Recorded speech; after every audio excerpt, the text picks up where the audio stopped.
Dr. Khan, who's local here from City of Hope in the program, and Dr. Molloy, who we've met from Dublin.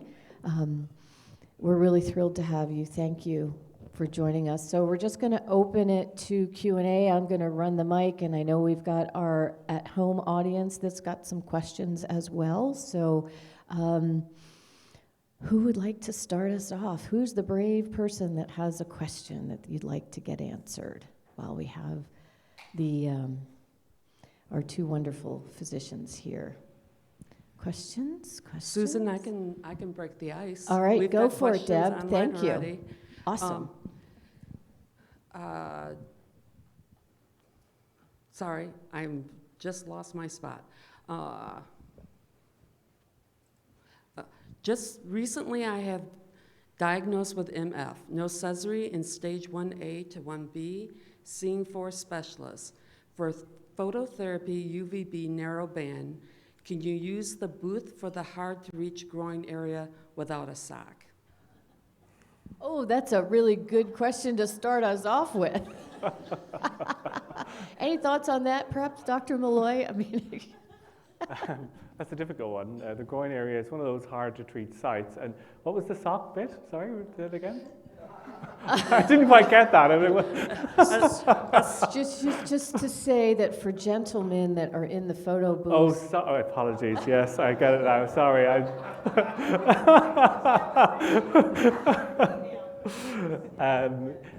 For treating, I mean, I think when it comes to hard-to-treat sites, you're relying really on your topical treatments if you can't get the UV on there. But our nurses, certainly in Dublin, have more sophisticated ways of trying to get the UV into areas. But certainly in those areas where they're high-risk areas, we would tend to avoid UV exposure as much as possible for good reasons. Yeah. So look at alternative to add to the UVB that may be more gentle on some of those. Correct. I mean, sensitive. You use a topical treatment that would be appropriate for that area, and that's just one of the difficulties in those difficult to treat areas, difficult to treat sites. Some of which are very typical. For example, the hands and feet, the groin, genital skin, and also the scalp are very difficult to treat sites when using phototherapy as a treatment option or modality. Great. All right, did that stimulate any questions from our in-person audience here? Anything you'd like to ask about? You guys are really quiet. Have we burned you out? Go ahead, Deb. We'll answer all of our at-home people then. Okay. So this is a little bit of a follow-up to that same question. Is there a home phototherapy unit that's user-friendly for localized areas, including private parts?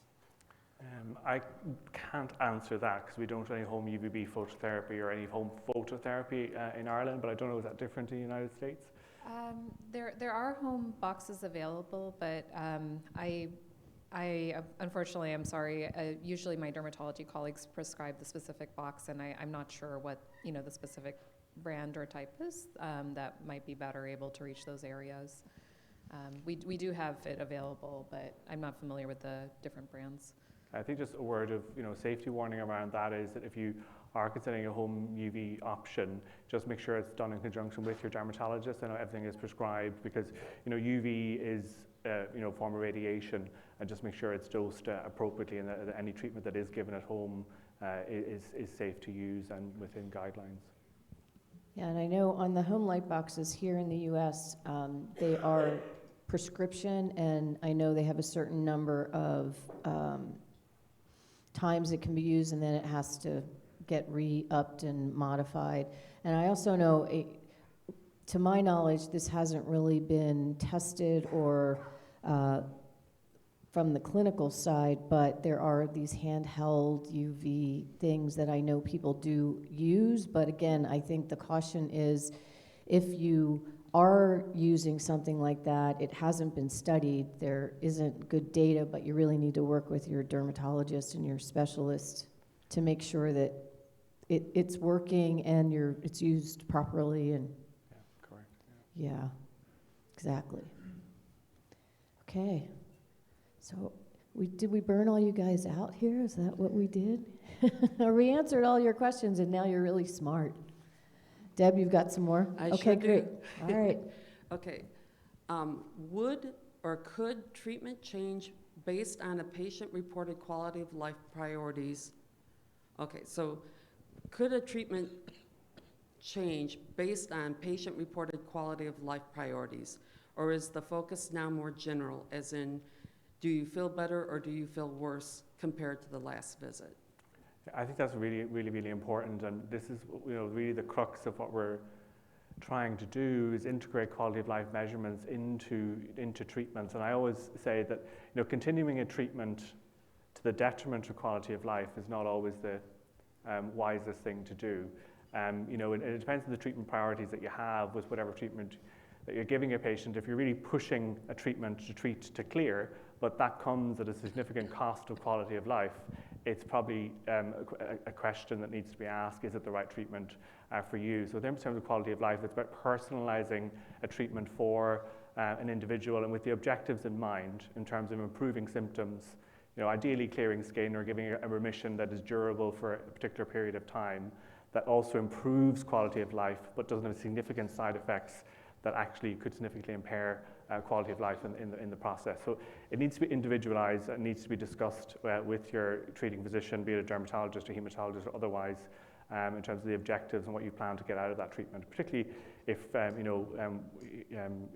whatever the treatment is that you're being prescribed. Yeah. Dr. Kine? Yeah, I completely agree. I think it's a very, important point. And I think, one, sort of area of interest is trying to measure the degree of benefit to quality of life that patients may experience. Sometimes they may clinically feel better, even though some of our other kind of objective measurements seem very stable, or haven't really changed too much, but they're still deriving some benefit, and I think that's something to take into account. I also think in terms of choosing treatments, as Dr. Molloy mentioned, it's important to choose personalized treatments, making sure that the expected side effects from the treatments are things that are things that the patient may be able to manage, that we may be able to manage with them. Some treatments have side effects like numbness or tingling in fingers and toes, and so it's important to take that into account, thinking about the patient's job or what they're doing, when kind of choosing and monitoring those treatments. And one of the difficulties in the clinical setting and in the clinic is that when you have given out a patient-reported outcome measure or quality of life instrument and questions are answered, it's really important, I think, when you get that back, is to have a quick, because often these scoring systems are quite difficult to do in the time in the clinic to get a score or a number.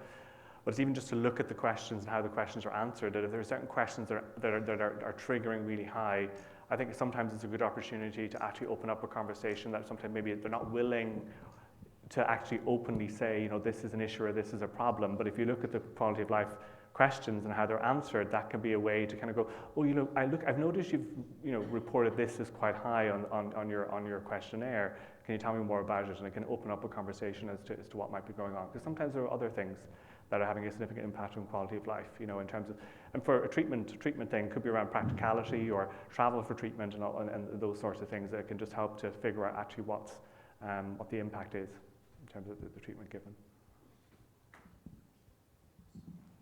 Thank you. I have two questions. A follow-up question to your comment that there's some treatments that can cause tingling in the hands and feet. What treatment is that, or what kind of treatments may do that? So some of the different chemotherapies, can cause those side effects. Okay. Yeah. So it's related to chemotherapy. Yeah. Okay. So the second question is on lab work. So I had some lab work that showed some Sezary cells, but my flow cytometry did not. What's the difference between those two tests? When you say lab work, the initial lab work, it sounds like you're talking about a CBC or a blood count. It's just a routine lab draw that I get, and so this time, for some reason, there were 89 Sezary cells that showed up. I see. I see. So the flow cytometry is generally the more kind of sensitive test at really looking more for those specific cells. So sometimes the blood count can show us changes in things like lymphocytes, but the flow cytometry is a little bit more sensitive and better able to show us specific populations. There's also, and I think it's a good question for your oncologist as well, but generally, we do have certain thresholds for where we sort of, feel that someone, would have blood involvement. And so, sometimes someone may have a small number of atypical cells and they don't persist. There's, a little bit of room for the occasional appearance of an atypical cell. Okay, here, hang on. See, we're waking up. On my most recent visit to my to my CTCL specialist, they mentioned that the presentation that I had was maybe not CTCL, but rather lymphomatoid papulosis. Can you explain what that is and if I should worry? Yeah. Yeah, I don't worry. You go ahead. Yeah, I don't mind. Yeah, I don't mind. Lymphomatoid papulosis essentially is a condition where people sort of have papules, small bumps that kind of pop up and go away on their own without, necessarily having treatment. There are treatments that we can use to help them go away, but they also can go away completely on their own. So sometimes, patients will kind of have that, one of the similarities between that and MF is that they both kind of express CD30. So a lot of times when you're kind of figuring out what somebody has, you look at the cells under the microscope, but you also, listen to the patient and see what they describe.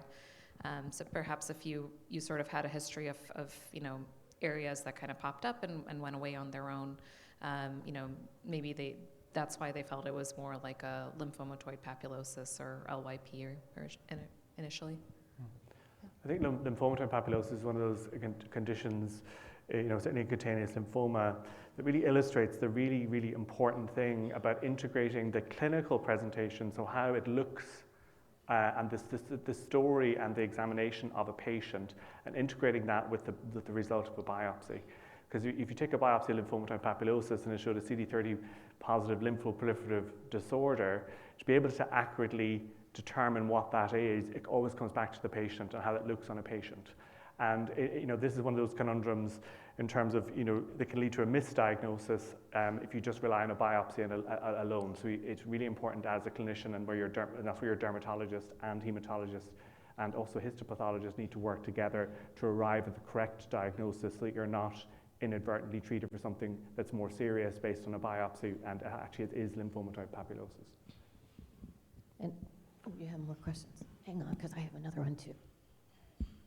Yeah, so just to clarify, the biopsy was taken, and they said, the MF doctor said that the result under a microscope and looking at it would be the same regardless of which one it was. Is that true? It is true, and this is where it comes down to the subtyping underneath the microscope. And there's different subtypes of lymphomatoid papulosis, one of which is mycosis fungoides-like. And so this is go back to the most important thing about examining the skin and examining all of the skin, especially when you're faced with somebody, for example, if somebody referred to me with a CD30 positive biopsy and they're asking me what is the diagnosis, it's really important to interrogate the skin from top to bottom to make sure there's nothing else that might be there that could be something else on the skin. Thank you. I just had a follow-up because I know we've had some questions around this too, that it isn't necessarily uncommon to have LyP and MF both at the same time. Yeah. Is that correct? That's correct. Okay. And what's very interesting about that is that if you look at, so when it comes to the T cell that's behaving abnormally, we call that clonal. So there's something clonal. It's all doing the one thing. And if you look at the clone of the T cell in the mycosis, fungoides, and lymphomatoid papulosis, if they coexist together in the same patient, they usually match. And what's fascinating about lymphomatoid papulosis in a way is that usually we see lymphomatoid papulosis in conjunction with mycosis fungoides is that the outlook in the studies looks like it's a bit better. And if you look at lymphomatoid papulosis and the biology of that molecule, which is positive, which is CD30, that molecule can have differing behaviors depending on which way it switches. So I think as a phenomenon, it's actually quite interesting when it occurs in mycosis fungoides. Great, thank you. And we'll just do our disclaimer that our physicians are not going to answer, direct diagnosis questions, but they'll do it as a general. So, but thank you for your question, because I think it's one of those that doesn't get answered often. But we hear about it too. Oh, yes, good, Michelle. Given the Lollapalooza of cutaneous lymphoma that this week has been, are there any emerging or new technologies or therapeutics that you are finding exciting? Yeah, I think the novel treatments, I mean, it's what's different, when I come here from Ireland, you guys always seem so much further ahead than us back home. But, the novel therapies such as marginal and brentuximab really have been an absolute game changer in terms of the treatments. And there's lots of new stuff, coming down the track. And I think part of too what the new therapeutics have done is actually ignited an excitement and a real focus and interest in cutaneous lymphoma. So it's focused a lot of the minds of the hematologists and also dermatologists that we actually have treatments now which can really show good benefit to our patients. I think it's all very exciting. Yeah, I agree. I think a lot of the current trials are looking at new compounds, so different potential targets. And things that could be used for both, generalized systemic T-cell lymphoma as well as, cutaneous T-cell lymphoma. There's also some work being done on, combinations of the therapies that we have or adjusting the doses of the therapies that we have so that, again, we know this is a chronic condition, and so trying to figure out how we can, deliver therapies more safely for a longer period of time, and still maintain efficacy. So that's, I think those are some of the things that we're looking at, both how to use what we have, better and more efficiently, in addition to looking at some other kind of newer compounds. Yes, okay, go ahead, Deb. Okay, we have a plethora. Yes, we do. Okay, go, Deb. Is a glass of wine a day okay with MF early stage? And you are great. Yes. And I would substitute a glass of wine for a pint of Guinness. But and all I'll say is that, everything in moderation. Everything in moderation is absolutely fine. Yeah, exactly. Yeah. And then speaking of moderation, is there a limitation on how much UVB a patient can receive over their lifetime? Yeah, absolutely. So when it comes to a standard course of UVB, a standard treatment course usually 10 to 12 weeks, so usually 3 times a week, and the exposures around for a standard typical course of about 30 or so. Sometimes a little bit more depending on your treating physician. Obviously, I'm speaking for what we do in Ireland, and it might be different in your own hospitals, but the cutoff where we start getting a bit worried about the skin cancer risk is about 300 exposures. So that's 300 times in the machine. And the range is about 300 to 500. Now, the goalpost on that has kind of shifted over the years. Narrowband UVB tends to be quite safe. But I think if you're needing loads and loads and loads and loads of UVB, and it also comes down to how you're responding to that. If you're having lots of UVB recurrently, but your time interval between treatments is not terribly long, it might be worth having a discussion about other treatments or therapies. And also it depends on the patient as well. Always bring back to the patient. I was just going to follow up. There was some discussion at the meeting about UVB and skin of color because it's a different iteration, and looking at better guidelines because we really have to start to differentiate between, we're getting more nuanced, but it's important, right? And what was really striking about that talk was, in terms of the skin of color and UV treatment, was that quite a substantial proportion of patients, when they were looked at their disease response, were in stable disease. And when it comes, I was very lucky to train in Birmingham, which had a very, very mixed background of population, and with a lot of patients with skin of color. What was very striking was the amount of hyperpigmentation, so the increased pigmentation or dyschromia that you get in the skin and skin of color. So if you have a patch that is already hyperpigmented to start with, and then you're giving a treatment that also increases pigmentation, and then you're getting to the end of that treatment, and then you have to assess treatment response, but you're using the same marker as you did to start out with, it's very hard to determine whether the actual mycosis fungoides in terms of activity has completely gone.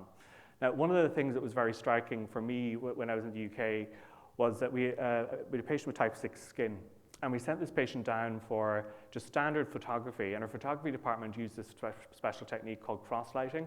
And what was very fascinating about using that technique is we're actually able to demonstrate and see the redness and erythema in the darker skin types. And I think there's a lot of work that we need to do around that, is how we assess and how we measure activity in skin and color, rather than just looking purely at the pigmentation, which is just it's quite difficult to rely on the patches alone if you're just looking at how the color of them on the skin as your marker of disease activity on the skin. So there's stuff that we think we need to do there. Yeah. Go ahead, Deb. Okay. Could you speak a bit about cutaneous gamma delta T-cell lymphoma? I've been diagnosed and scheduled to start chemo on Monday. Not a ton of info coming my way. Yeah. It's a much rarer type of lymphoma affecting the skin, and it presents differently in the skin. It tends to be more aggressive, and how it presents, and the biology of that is quite difficult. And also the treatment, we tend to be a bit more aggressive in terms of how we treat the gamma delta T-cell lymphoma. Yeah. Have you any comments on that one? No, I mean, I think that's sort of an accurate summary. Sometimes we don't, always start chemo initially, but we do try to start that a little bit earlier for that specific subtype. Yeah. Good morning. Morning. Well, I was diagnosed with a marginal zone lymphoma, the one that you said about in 2009. So I was told it's slow growth, indolent, and all those, stays there forever anyway. But during those times, 2009, they say it stays there. Now, the last time I attended one conference like this, they say it can be transferred to your legs, which is the more aggressive type. Did I hear it right, or I'm wrong, or they're right? That's a different subtype of B-cell lymphoma affecting this. Yeah, correct. So I think what we're referring to is probably diffuse large B-cell lymphoma leg type. So for example, if the marginal zone lymphoma were to transform into a more aggressive type of B-cell lymphoma. So the marginal zone lymphoma, we did a lot of discussion regarding this over at conferences, where we classified as what we call a lymphoproliferative disorder, to kind of speak to the good outlook in relation to that type of B-cell lymphoma. It tends to be one of those that recurrences tend to be relatively common, occurring in the skin, but tends to have a relatively very good outlook. Yeah. But it's important that you continue to be monitored by your dermatologist or hematologist or both. Yeah, the rate of, sort of having, when you initially have it in the skin and it's really only in the skin, the rates of having it, spread outside of the skin are very low for that subtype of lymphoma. There is a different, subtype of lymphoma, the diffuse large B-cell lymphoma of the leg, but it's, that's sort of almost a different diagnosis. So I think it would be very unlikely to have that happen, but it's always important to, that's why we want to keep following you to make sure that you're doing well. Yeah, so my question is, how do we, patients, know that there might be a transition? Is there a screening type thing that can be done in order to find out or rule out that such thing happens? Yeah, so I think, kind of in between your visits, we generally advise our patients if they see something that looks different or unusual from how they're how the lymphoma typically looks. If there's something that's kind of growing, not resolving, we ask them to kind of reach out to us. So if there's something that looks, I guess, unusual, that's persistent, certainly if you see something that's sort of a large raised bump or something that looks like there's some breakdown of the skin, some ulceration, those are reasons that we'd want you to reach out to us. Are there blotches or spots on the legs that might see a change or a transition? In terms of the morphology might change, yeah. For example, I think this is in terms of the change that occurs in the skin. So I think it's you get used to how your lymphoma is behaving. You're much better at knowing what your lymphoma is like compared to your physician or doctor, because you're looking at your skin all of the time. So I think it's important that if you feel something has changed, that kind of go, this is not right. And this comes back to the diagnosis of lymphoma in and of itself. It's always, the penny drops when somebody goes, this isn't right, this is not doing what it should be doing, or this is not behaving in the way I expect it to. And if that does happen, for example, if you get a big nodule on the skin that's very different to what you normally would have on your skin that is starting to break down, then that's when you need to raise a flag with your doctor to have a look at that for you. Okay. Yeah. Thank you. Yeah, I think we are our best advocates, or we look at our skin every day, so we have a pretty good feel. So trust yourself that if something isn't right, you kind of know, to your point, and then that's a good time to reach out to say, this looks a little funky, let me come in, I want you to take a look at it, and but you're your best, you know your body best. Yeah. Deb, you got lots more. Okay, It's good. an active online group. Do you believe that younger patients often initially present and remain at an early stage of the disease for decades due to their immune system quickly identifying and containing the harmful T cells, or is it more of a characteristic of the nature of mycosis fungoides itself? It's probably a combination of both, I would have thought. In terms of the younger type of mycosis fungoides, usually the type we see in younger patients is the hypopigmented, so that's underpigmented patches on the skin, and usually that's got a very, very good outlook. And then there's been questions over the last few days at conference whether we need to relook at the hypopigmented mycosis fungoides as a lymphoproliferative disorder as opposed to a lymphoma, because they tend to do quite well. I think in terms of the role of the immune system, it's very, very important, because our immune system is there not just to fight against bacteria and viruses, but also if any of our cells of our body misbehave, then our immune system is there to keep those in check.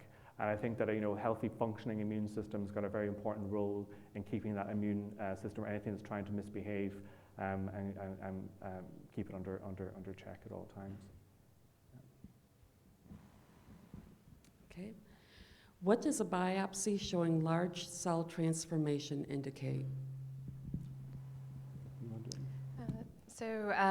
Generally, if we're seeing large cell transformation, it indicates that there are a greater number of cells that are kind of expressing more CD30. It may be an indication that we might want to, if somebody is kind of just on skin directed treatments alone, sometimes we'd like to include some systemic treatments in there as well, to kind of help target it a little bit more. It can indicate that the lymphoma may be growing a little bit more than it was previously growing.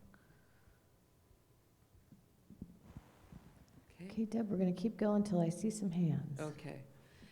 Can initiating treatment early in the trajectory of the disease, or is the course already predetermined regardless of the early treatment someone receives? Oh, I'm sorry, I missed a word. Can initiating treatment early alter the trajectory of the disease, or is the course already predetermined regardless of the early treatment someone receives? I think about this all the time, and I think that the only answer I keep coming to is that we don't know.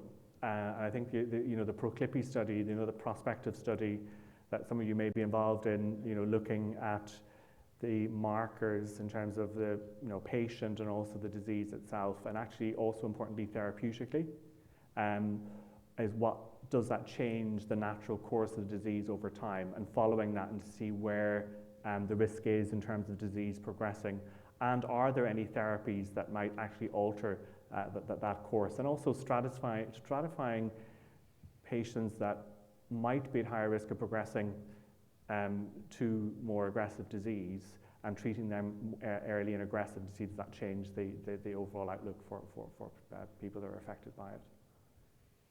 Yeah, I think in other subtypes of, kind of chronic lymphomas, we've shown that treatment early doesn't necessarily alter the course of the disease, and so, I think going from that, I might presume that early treatment wouldn't necessarily alter the course of the disease, but I think that there are, some subtypes or some features that, may predispose somebody to having it grow, and, I think that's something that we do need to understand using things like ProClippi and other resources.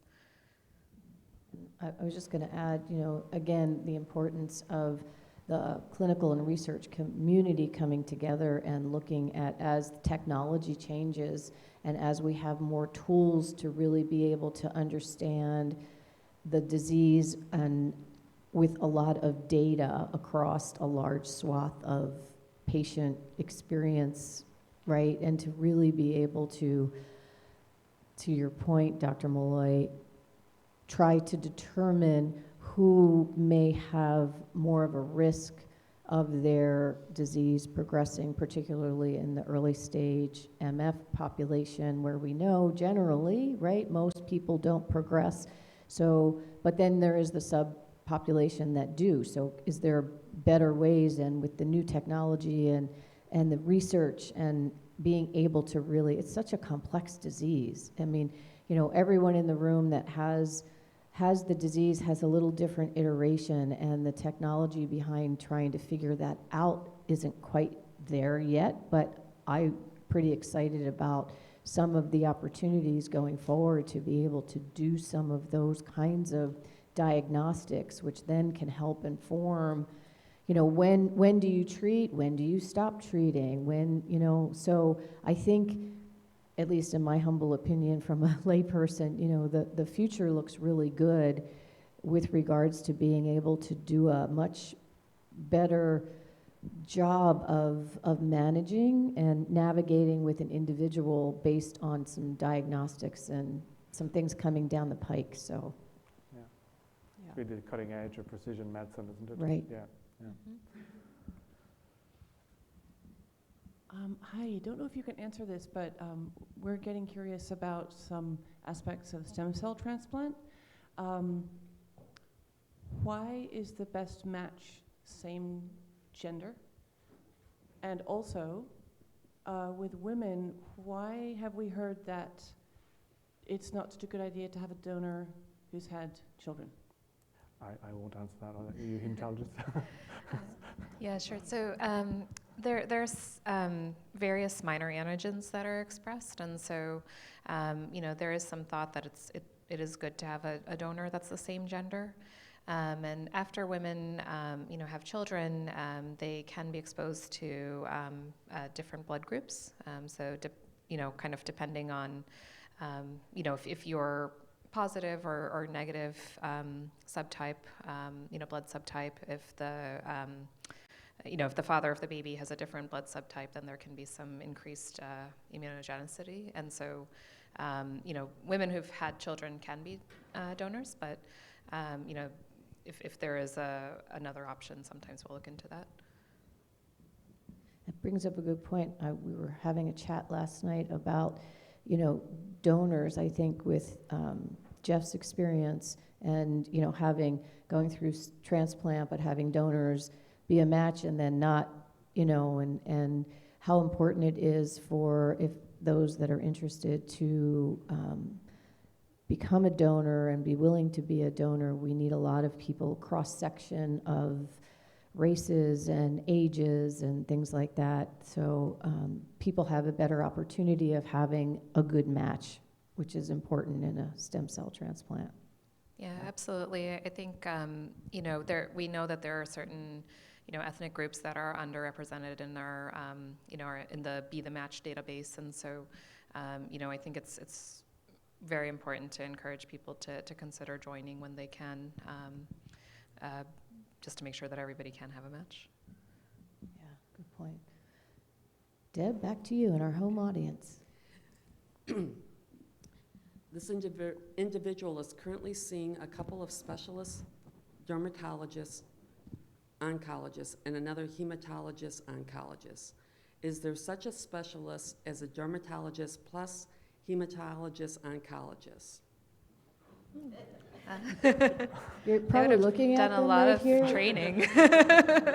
I think as a special interest in cutaneous lymphoma, you tend to straddle across all of the disciplines, and we all have a different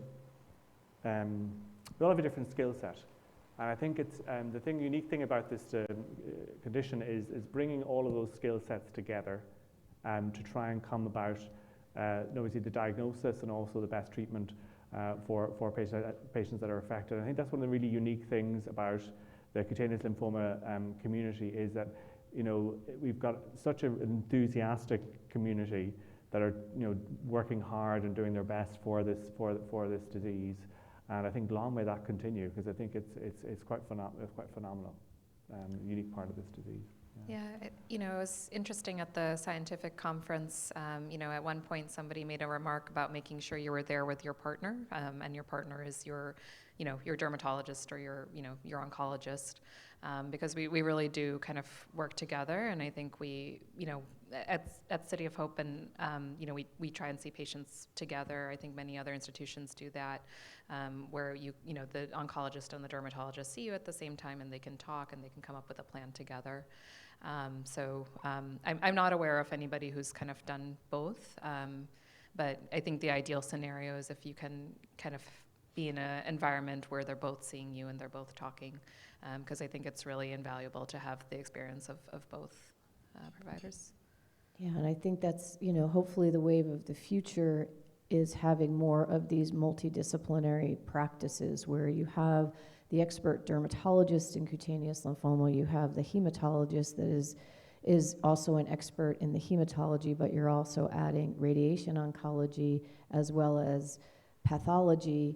You kind of need this collection of expertise to be able to really work well for patients. We don't have it everywhere, but the excitement is that, there was probably 400 people or so at the scientific meeting from around the world that came for the last 3 days, and lots of young people interested in the field, which is also very, very important.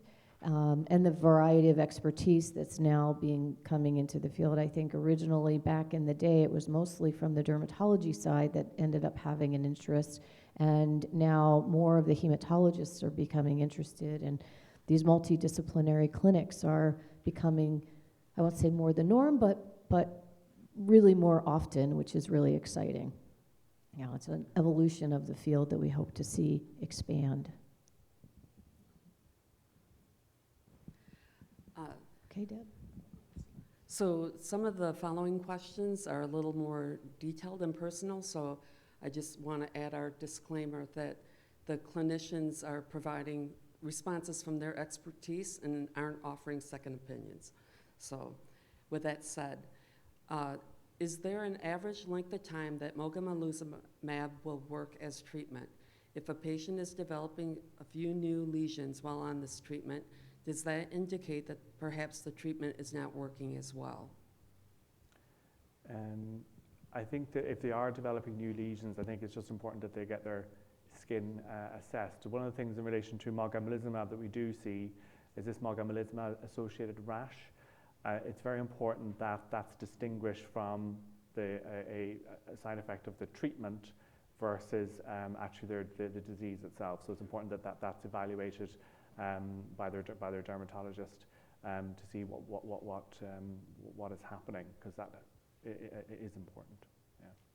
Yeah, and as a general strategy, it sort of depends when, with new lesions, it kind of depends on what exactly is going on. If there's maybe one particular area that's, troublesome, maybe we can add, some radiation just to that area. Maybe we can do something more targeted for that area. If it seems like there's a significant number of new lesions, then, potentially changing treatment is warranted. Of course, after having an exam, ruling out this, treatment-associated rash. So it's kind of individualized, I'd say. This is a lengthy one, so I'll go a little slow. I've been diagnosed with Sezary stage 4A 2 years ago after having skin lesions in 2018. Have tried MTX, MOGA, now on phototherapy, bexarotene, ECP, but lesions have been progressive. Sezary count around 2,000. We are considering romidepsin next. Any thoughts on the progression? When should I be considering BMT? I think that's a very personalized discussion that you need to have with your treating physician, and certainly the transplant discussion, really it's very individualistic, and I think that's something that that needs to have a detailed conversation around that. Yeah, I agree. It's a little hard to advise exactly. I think we know that transplant has significant risks in terms of morbidity, possible mortality. So it really depends on a number of factors. How well the lymphoma can be controlled with the treatments that you're getting, what kind of donor may be available, the patient's age and the patient's health. So it's kind of a personalized discussion. And also, sometimes looking at the opportunity for clinical trials is something to consider. I just tossed that out there, right, as another option. And why it's so important to have the relationship with your clinical team so that you can look at all of the options based on the individual's circumstances, and as time goes on, being able to look at all of the options and make the decisions that are right for the individual. Yeah. So another detailed question. My husband was diagnosed in September 2024, had total body radiation, and is now on bexarotene, 4 pills a day, fenofibrate, levothyroxine, and fish oil. He is also on topical steroids and moisturizer. He is finding that his ankle and wrist joints and hands and feet generally feel stiffer and more awkward. Could that be a side effect of the medicines or the disease itself? It's a good question. I think it is important to just get that evaluated by the prescriber in terms of side effects of treatment. Sometimes the bexarotene and all the other stuff that we have to end up giving with bexarotene in order to mitigate against the known side effects of bexarotene can have their own side effects. And certainly I had a patient very recently who did experience joint pain while on bexarotene. It was probably the medication to control their cholesterol levels that was probably contributing to some of the muscle aches that they had. So it's important just to get that looked at to see if there is anything, especially if it's new. Because in terms of drug-related side effect, the only real way to know whether it's related to a drug is to stop the drug and see if the side effects gets better, and then if the drug is reintroduced, then the side effects recurs. You have pretty good evidence that it's probably a side effect from the treatment or medication. But again, that all depends on terms of the risks of doing that and the control that has been obtained and the potential risk of loss of control by altering the treatment plan. And I think I'll also add, so I always have to ad-lib here and add my 2 cents, but again, it's so important for us as patients to pay attention to those things and then not kind of soldier through and feel like, oh yeah, I can just get through this. If something is new that's occurring, talk to your clinicians about it, because it could very well be something related to the therapy that you're on that could be modified, rather than trying to go through it and think it's going to go away, or kind of just be the tough person and like, oh, yeah, I can do this. It's really important to bring that up with your physicians because it, you know, you could make a change and then that could make a difference. So don't wait.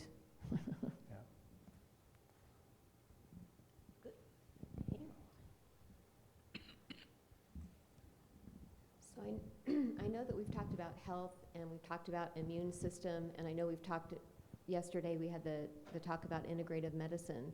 So what guidelines or what information can you provide for us to try and keep our immune system healthy? Because it seems like there's different information from different sources and they're very conflicting. I think,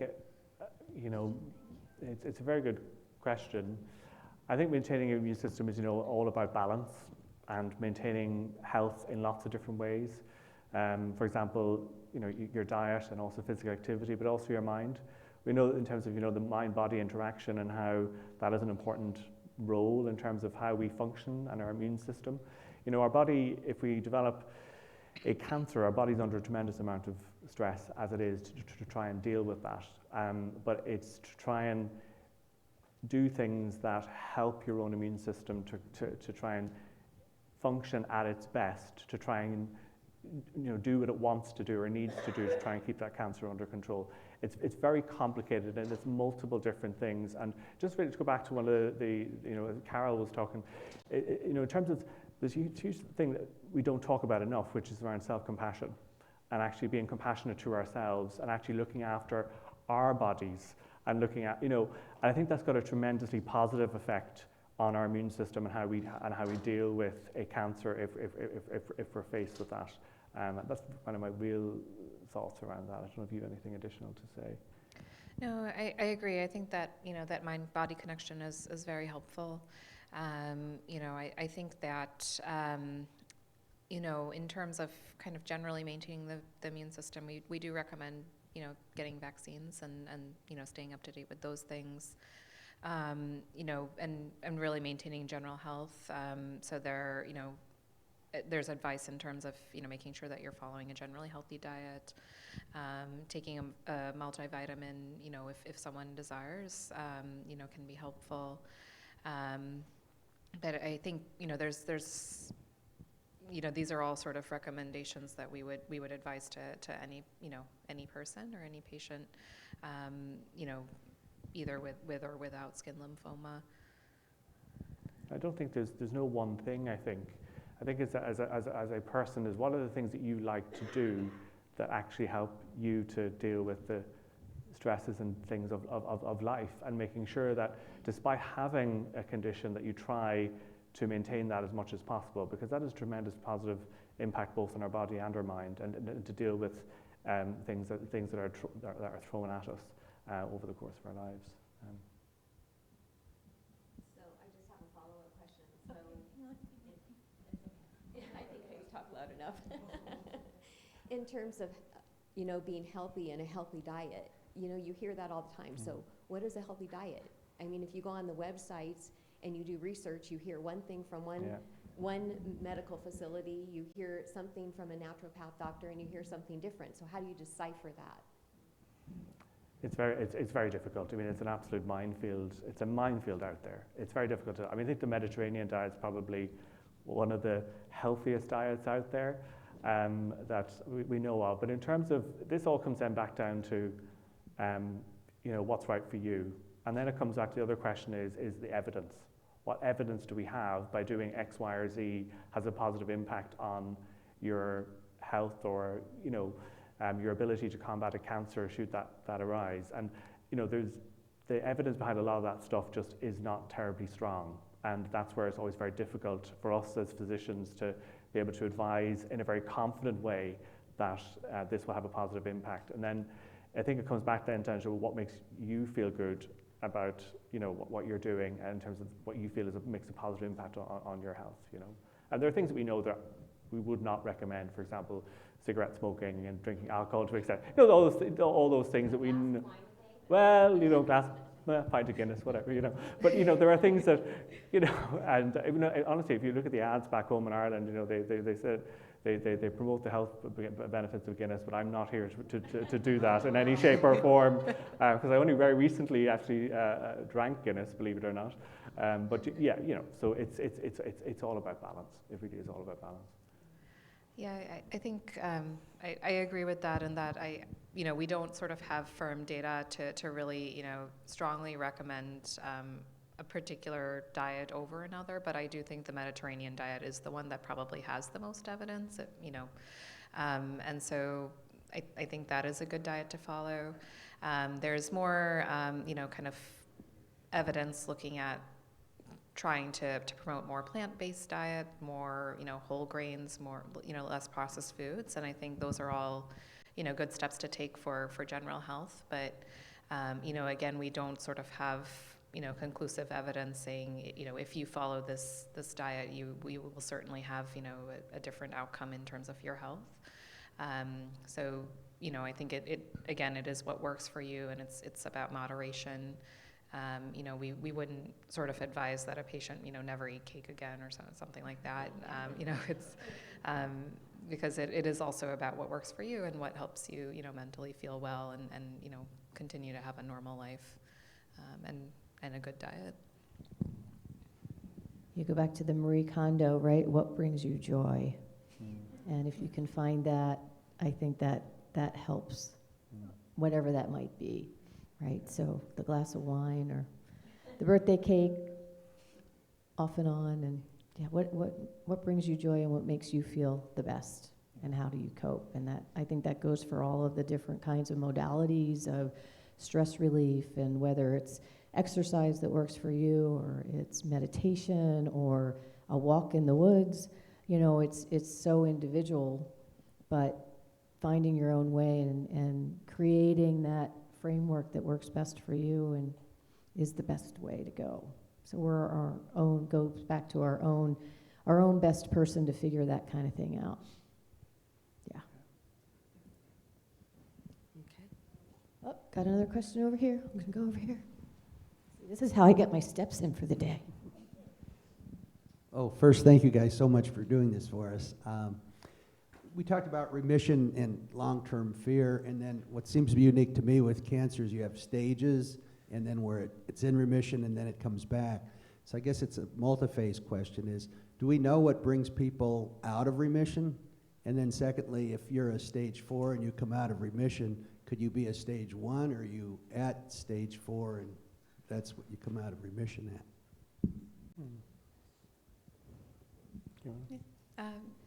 So, I don't think we sort of know exactly what brings people out of remission, when it happens. I think it's an area where we are trying to understand a little bit more, what risk factors are sort of having patients go out of remission when they otherwise were. But it is certainly possible that patients who may have initially had more widespread disease, have sort of a smaller, local recurrence of it. So, it is possible to if you had stage 4 disease, you may not recur with kind of the same degree of involvement.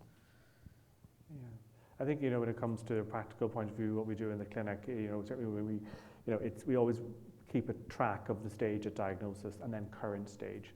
So it just always keeps us in check of where are we.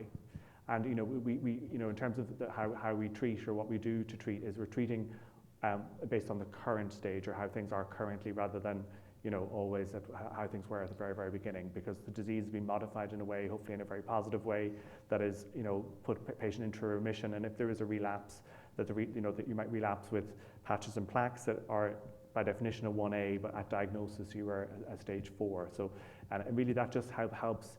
It's all about risk profiling. So when you have a patient in your clinic, it's just like, how worried do I need to be? And one of the metrics I always use is when I leave the hospital, is there a patient that's playing around in my mind all the time? And I'm constantly worried, or I'm constantly thinking about this patient. I'm going, what am I going to do here? Or and that happens. That's the reality where you do leave, and there are patients that are just on your mind a lot, and they're the ones that you kind of pay very, very close attention to. Certainly usually at the beginning of a diagnosis. Yeah. And maybe just to clarify, because I think sometimes the staging gets confusing for people in cutaneous lymphoma because we don't stage cutaneous lymphomas in the same way that other cancers get staged. So maybe you could speak a little bit to the staging and how where people fall in the staging mechanism, because it's different than other cancers that people may be familiar with. Yeah, I think the easiest way to probably think about it is two very broad groups in terms of early stage versus more late stage or advanced stage. And the best way to think about early stage is that it's skin limited or confined to the skin. Whereas when you go into the more advanced stage, that there's something beyond the skin that is starting to happen. For example, you might be red all over, there might be a tumor on the skin, there might be blood involvement to a significant degree, or it's affecting your lymph glands. So that's kind of a broad way of looking at the staging. So it's kind of like early stage, everything very much in the skin, whereas the late stage, other things are starting to happen which are problematic. And it doesn't necessarily correlate if you're stage 4 to like a solid tumor stage 4. It's a different. It means something a little bit different. Yeah. Yeah. It's multi-component. It's not just one thing. And the unique thing about the cutaneous lymphoma, the classic thing we look at for any cancer is the tumor itself, the lymph nodes, and also the internal organs. But with the cutaneous lymphoma, we also look at the blood. So we've got 4 different components that we look at, and we put all of those together to get the final stage for an individual. And then that final stage then determines what treatments that we end up using for that person. Okay, great. If you have a tumor and you're treated for that and it goes away or reduces or is made better, does that mean that for all intents and purposes that's cured for that time and you reduce you backslide a little bit into not late stage because you've responded to treatment, or is it just in remission? That's a great question. And once you're staged, the stage at diagnosis will always be the stage that we regard a patient as being. You know what I mean? And it comes again to that, I suppose, the risk. You know, if you've had a tumor and you're stage 2B, it's again that risk stratification for that individual patient and the risk that things might misbehave again in the future. You know, so it's hard to go back up, and once you're kind of where you are at diagnosis, that's usually where we keep the stage at, if that makes sense. Yeah. But it doesn't necessarily mean that it will recur or get worse. Exactly. It's just you may have a more prevalent or a more Yeah, exactly. Yeah. Deb? Okay. Are there any valid mortality tables at this point in time regarding the various CTCL diseases and various stages of each? If not, are there plans to update them? Do you find that such tables help or hinder patients? So there have been surveys looking at life expectancy and trying to understand that. I do think that there have been some novel therapeutics that have been more widely used in the past few years, and so I think that's something that's being tracked. I think in prospective registries like ProClipI. That is one way that we can kind of track that and understand that. As far as whether or not it helps or hinders a patient, I think it depends on the patient. Some patients really really want numbers. Some patients don't. Sometimes caregivers want numbers and patients don't. So I think it really kind of depends on the particular patient. One thing that I would keep in mind though is that regardless of what the numerical breakdown is of something happening, it also really just depends on you. So if something happens to, 50% of people, but it doesn't happen to you, it doesn't really matter because it didn't happen to you. And so I think when we see patients, we are sort of aware of these kinds of numbers, but we're also really focused on that specific patient and what we can do to help that specific patient. So, it can be both, I think. Great. You have another question? Hi, it's me again. So I was diagnosed by this lymphoma in 2009, and according to the doctor, which is very good, she's very good, that the treatment, the best thing to use is the Rituxan thing, the anti-micro something. Now, what I want to know is, since now we're in 2024, that's a long time ago. Now, is there a new version of this thing that can probably treat what my concern right now, the one in the legs? So I think it would depend. So we still use rituximab quite a bit, and rituximab is actually a drug that we know we can retreat with. So sometimes patients will get rituximab and their skin will be fairly clear for many years, and at some point it may kind of recur if people kind of had widespread areas of involvement. Sometimes we think that they may need another course of rituximab, but it's something that we often would use again if it was required. Thank you.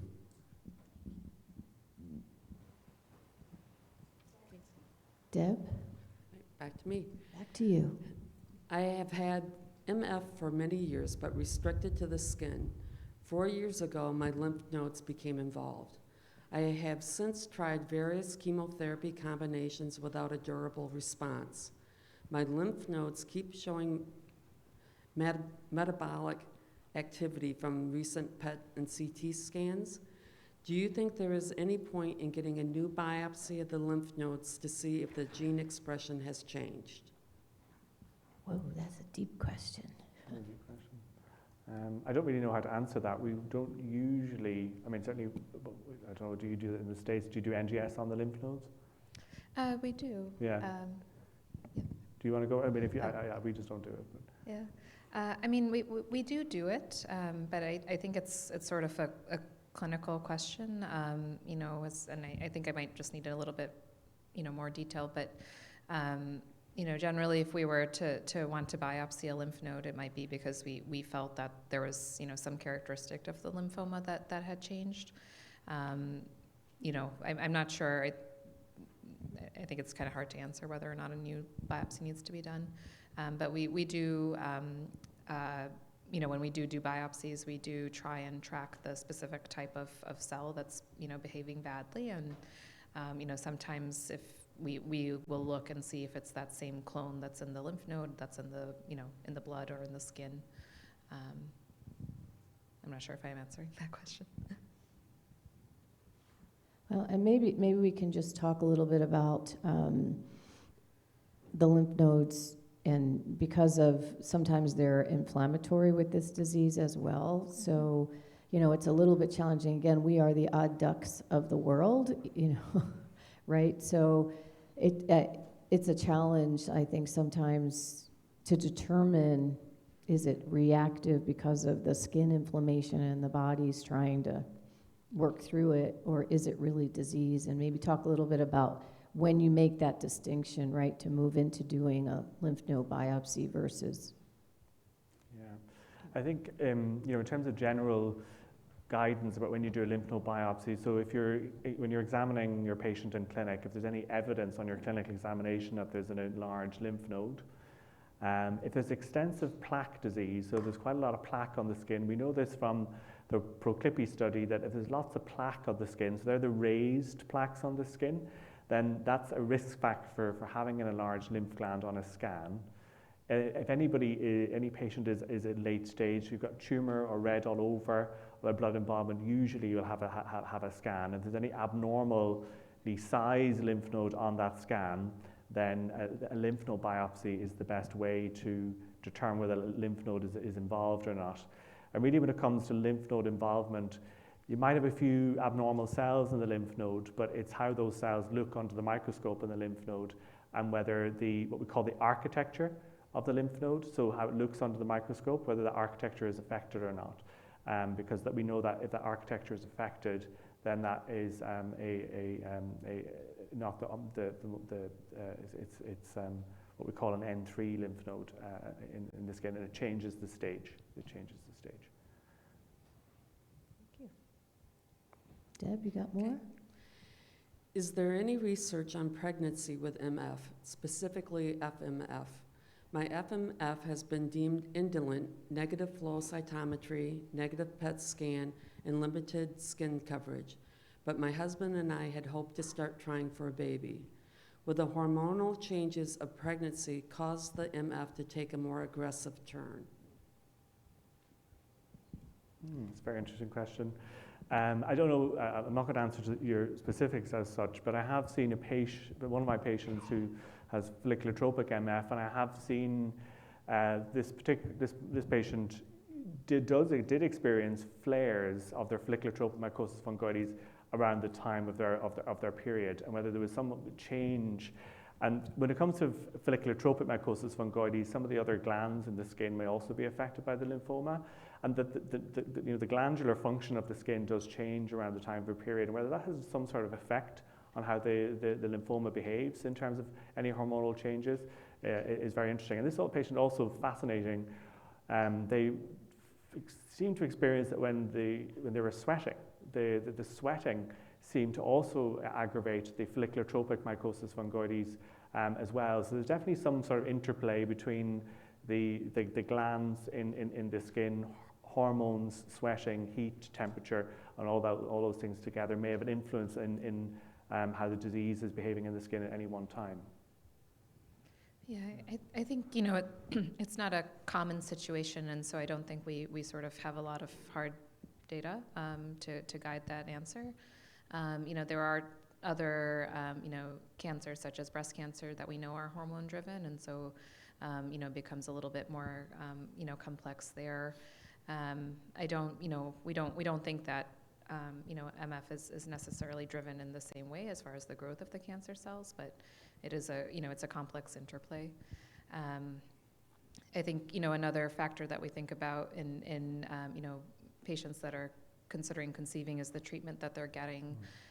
There are certain treatments that can have some impact on fertility, or pose a risk of potential harm to the baby. And so I think CLF does have some information on their website, patient information about those specific treatments. But I would encourage you to speak with your clinician and let them know kind of as soon as you're thinking that may be part of your plan.